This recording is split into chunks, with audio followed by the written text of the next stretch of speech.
I hope the present era will produce some women of sufficient talent to inspire the rest with a genuine love of liberty and a just sense of its value. The woman who wrote these words was born and reared in Belfast, the privileged daughter of a wealthy merchant family who was involved in one of the biggest revolutionary moments of the 18th century. She was a political radical who risked everything when the men she loved were on the run from the British authorities. The failed rising of 1798 marked her life with violence and tragedy. Her name was Mary Ann McCracken, younger sister of United Irishman Henry Joy McCracken. She has an undoubted claim to be Ireland's first determined feminist. And how modern can you get? Mary Ann McCracken is a woman of deeply felt principles who feels that she has to act upon those principles. Mary Ann McCracken was a different kind of rebel. She was a visionary, a tireless supporter of the disenfranchised. A woman of supreme loyalty and of deep faith. A woman, quite simply, ahead of her time. Yet history has largely forgotten her. It's time to change that story.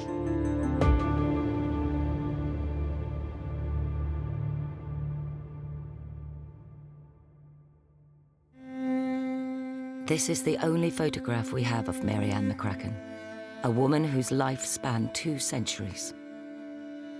This remarkable woman witnessed Belfast citizens march to celebrate the French Revolution. She wept for men condemned to death as traitors, and saw the suffering of the poor as a different kind of revolution, which turned Belfast into an industrial colossus. Mary Ann's life story is stitched together from her extensive correspondence with historian Richard Madden, the first proper chronicler of the United Irishmen. His history drew from Mary Ann's letters to many of the period's key players, and to her brother in particular. The historical treasure trove, known as the Madden Papers, is held here in Trinity College, Dublin. We're extraordinarily lucky that Mary Ann's correspondence with her brother Henry Joy survived. And of course it's all down to Richard Madden. If it hadn't been for him, the real texture of the lives these people lived, and in particular Mary Ann McCracken, would have been lost. As an actor, it's my job to create a character through words. And you will read anything you can get your hands on, whether it's the script or if it's in a book, whatever. But here I am in the privileged position, sitting in a Trinity library, reading the very letters that Mary Ann McCracken wrote herself. And from her words, from her penmanship, you get a wonderful sense of who this strong, amazing, ahead of her time woman was. And it's an incredible privilege to be sitting here reading these.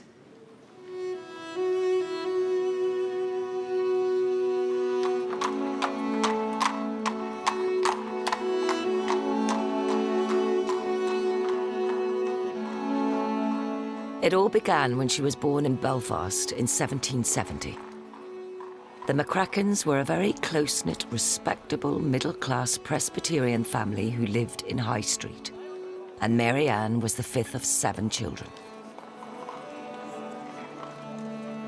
The McCracken family were a classic Presbyterian Belfast merchant family, with, in their own right and through family connections, a finger in very many crucial pies. The Joy family, to whom they were related, were the founders of the Belfast Newsletter.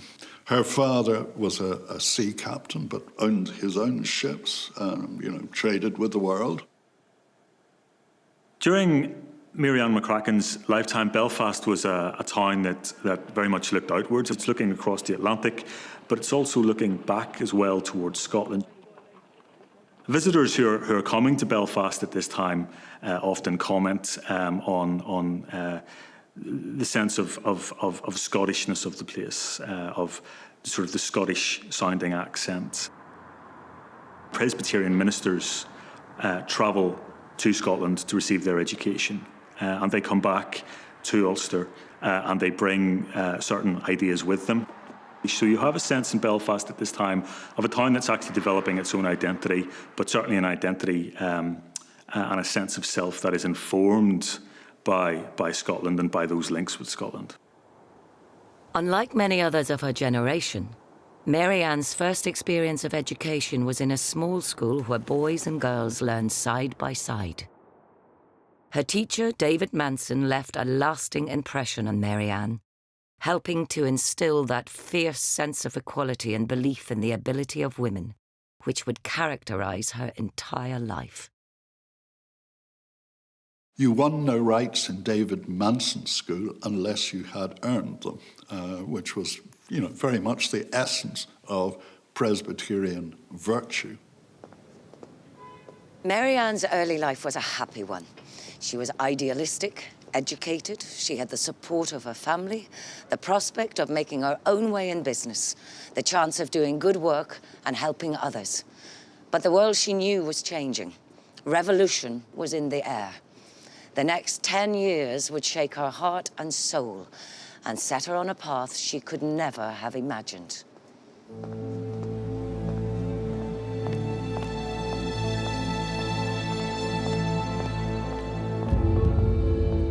In the second half of the 18th century, Ulster's prosperity was on the rise. But the commercial success of many Presbyterians was not matched by any political or civic power. This injustice was a source of growing discontent. They were still largely seen as second-class citizens within Ireland because they were not members of the established Church of Ireland. But the laws of the land stated that if you weren't a member of that state church, then you were subject to legislation which barred you from full access to political life. In July 1789, the newsletter, which was founded by Mary Ann's grandfather, electrified the citizens of Belfast with reports of a remarkable event, the French Revolution. These momentous happenings in France became a powerful driver for many Ulster Presbyterians. They too wanted to play their part in shaping their own future. How does this inherently respectable family, like many others,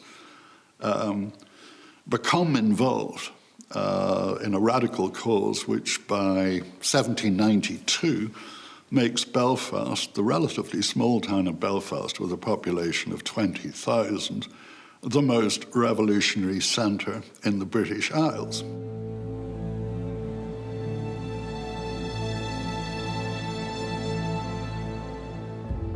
The McCrackens worshipped in one of 3 Presbyterian churches that once stood on this street, though the church which they belonged to is long gone.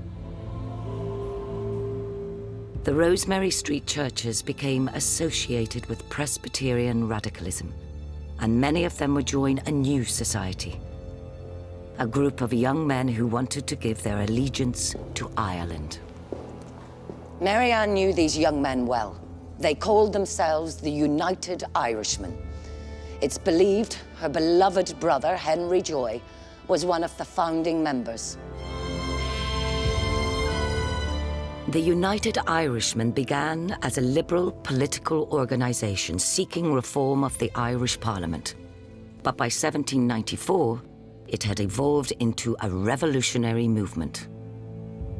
From then on, it's very clear that the movement is set on a revolutionary trajectory, an armed struggle.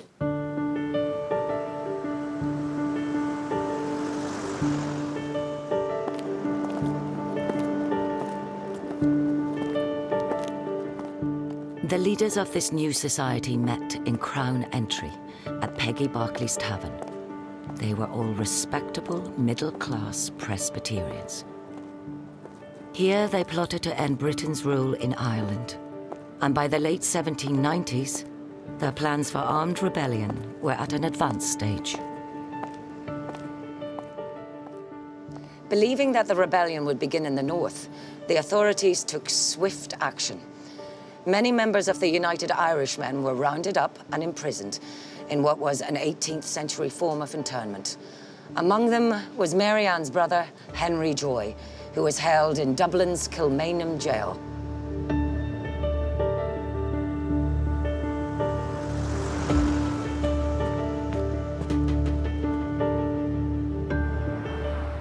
While Henry Joy languished in jail, Mary Ann wrote to him regularly.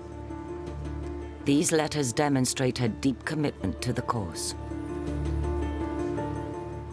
Dear Harry, I therefore hope it is reserved for the Irish nation to strike out something new and to show an example of candor, generosity, and justice superior to any that have gone before.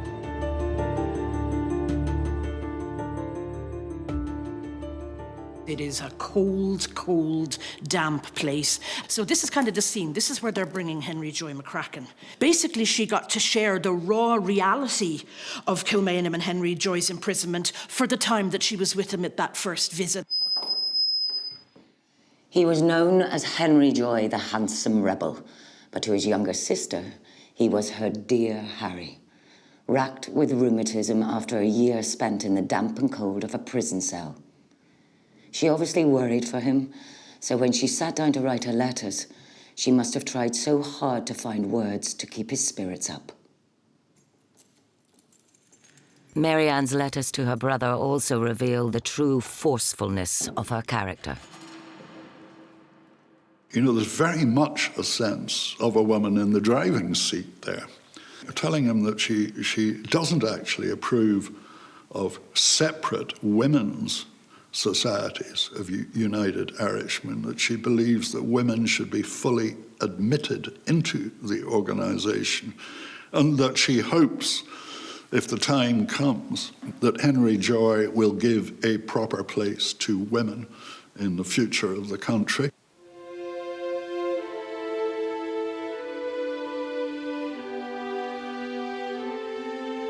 She couldn't have known it, but in her letter to him on the 26th of March, 1797, Mary Ann predicted what would happen to her brother.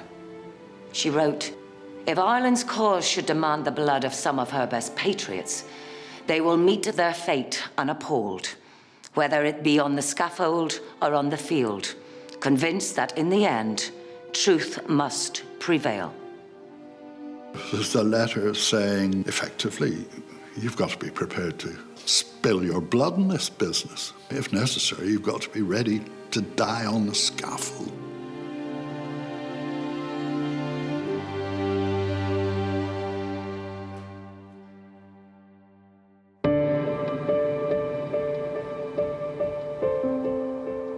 Henry Joy McCracken was released from Kilmainham jail after a year.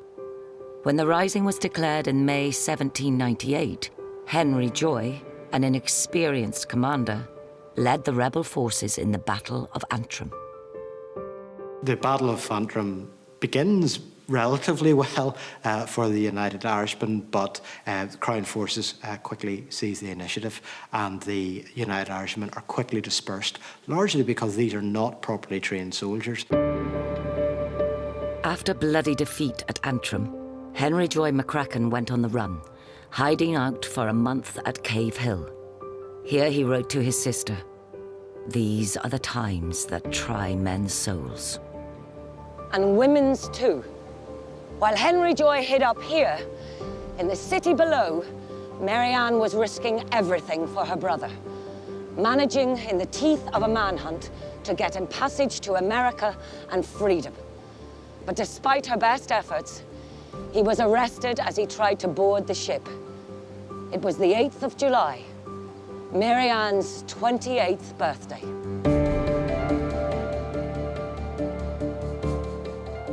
Once more, Mary Ann rushed to her brother's side.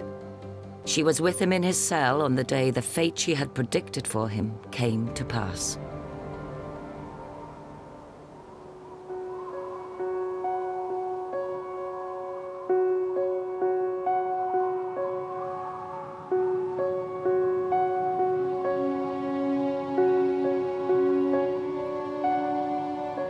After a short trial by a judge unsympathetic to the cause of the United Irishmen, only a guilty verdict was assured.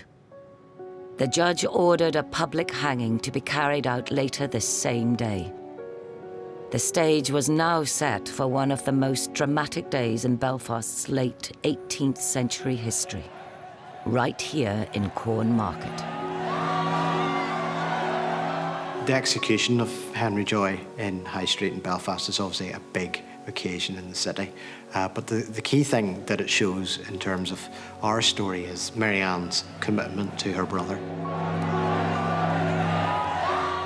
She tries everything she can, pleading his cause. It shows a depth of connection between brother and sister, which is really quite moving.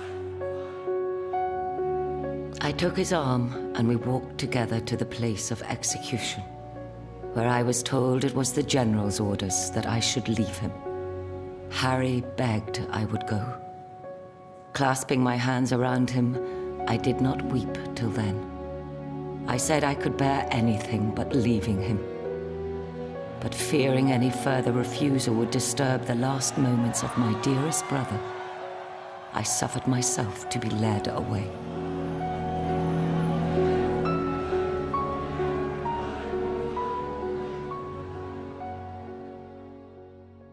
The important thing is that she holds herself together throughout the whole of that agonizing day. And it's only when her brother is finally dead that she allows herself to weep the tears of a loving sister.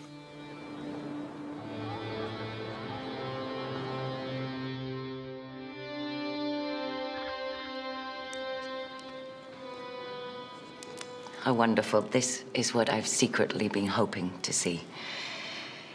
Inside here is a lock of Henry Joy's hair that Mary cut off on the day of his execution. She asked a young prison guard who was on duty that day to go and get her a pair of scissors. He went off to get them, and when he returned, he hesitated to give them to her. I asked him indignantly if he thought I meant to hurt my brother, she wrote. He then gave them to me, and I cut off some of Harry's hair.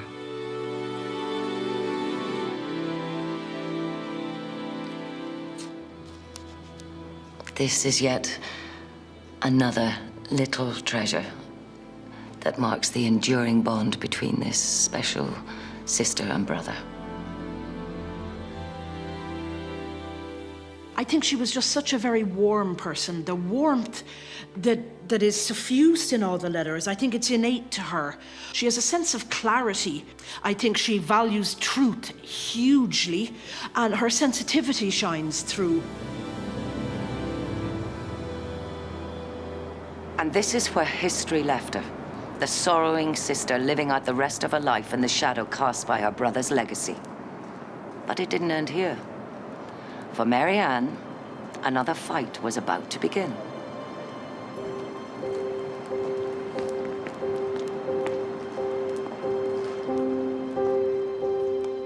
In death, Henry Joy left behind him a secret. He had fathered an illegitimate daughter.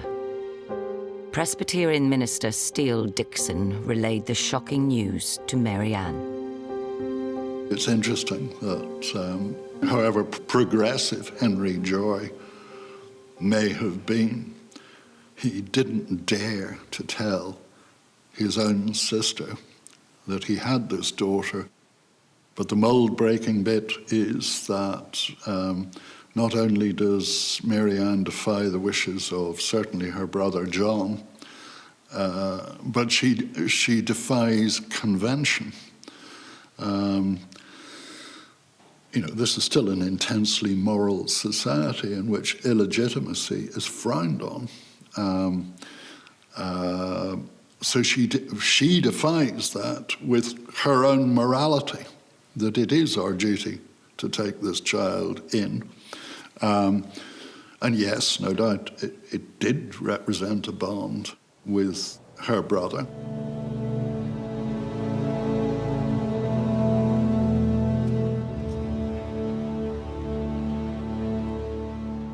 Within 5 years of her brother's hanging, another of Mary Ann's close associates, leading United Irishman Thomas Russell, also suffered the same fate.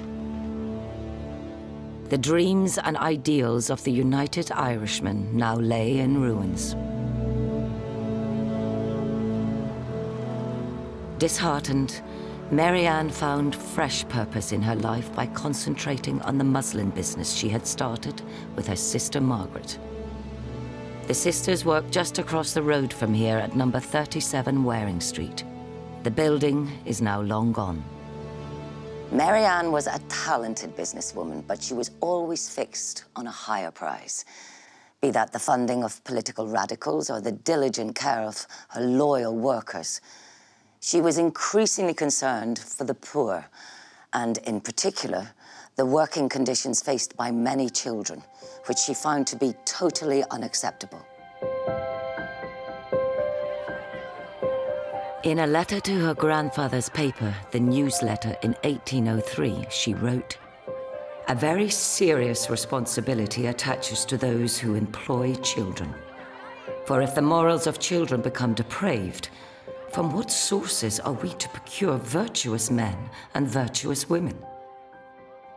Mary Ann focuses her energy on social improvement and reform in the early 19th century. In 1814, she becomes a member of the Ladies' Committee of the Belfast Charitable Society, which was, of course, set up by two of her uncles in the previous century. And it's really in terms of social reform, in terms particularly of the rights of women and the rights of children, that Mary Ann McCracken really forges her name in the 19th century as a committed and active social reformer.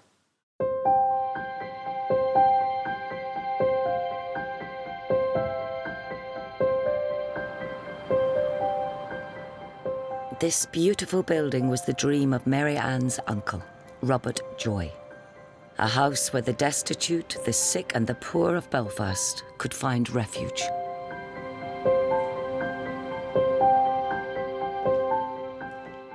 As so often in her life, Mary Ann was driven by a genuine concern for others, a guiding impulse that came from her family background.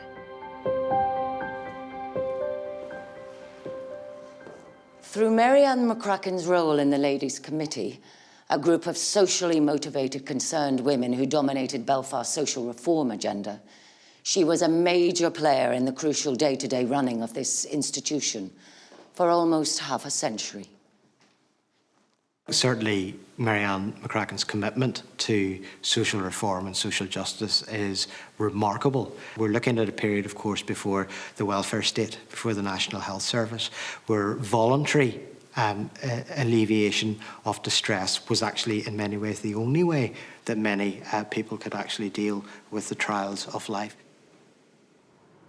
Throughout her life, Mary Ann continued her uncle's legacy, working to support young people, and in particular, the education and employment of girls and women.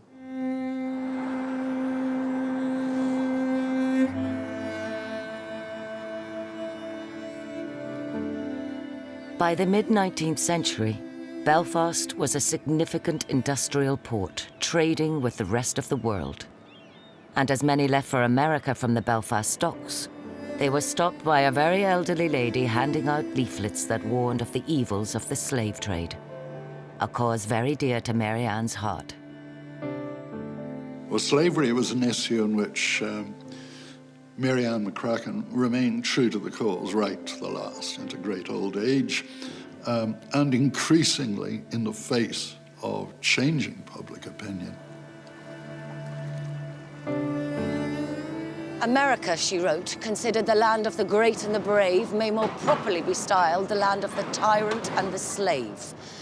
And Belfast, once so celebrated for its love of liberty, is now so sunk in its love of filthy lucre that there are but 16 or 17 female anti-slavery advocates, but not one man in Belfast, and none to distribute papers to the American immigrants, but an old woman within 17 days of 89.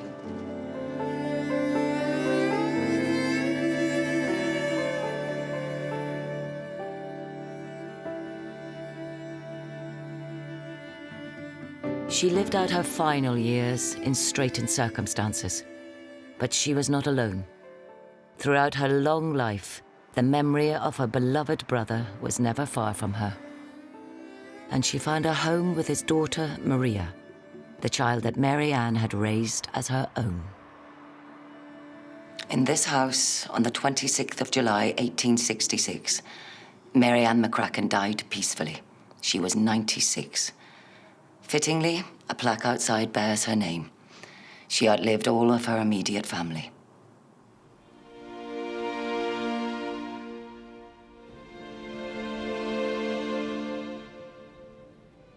In many ways, Mary Ann McCracken had outlived her generation.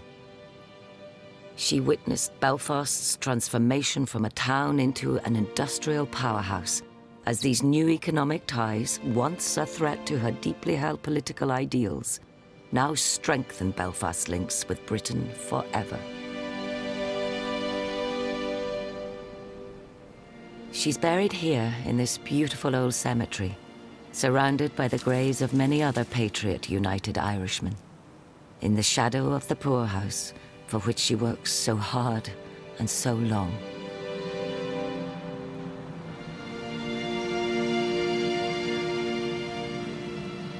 She's buried beside the brother she loved so much. Rebel hearts, united in death.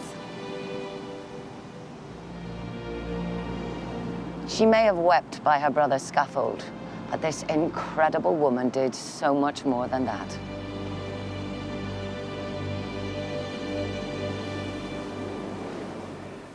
Mary Ann McCracken represents a significant section of society that often does not have a voice, and that is, of course, women. She demonstrates that the male-dominated narratives that we have of Irish history are inadequate to fully understand the experience. As a consequence of that, Mary Ann McCracken is an incredibly significant figure in the history of Belfast, and in particular of the history of Belfast that is committed to liberal and radical causes. She was a crusader, and she wanted to make the lives of others better.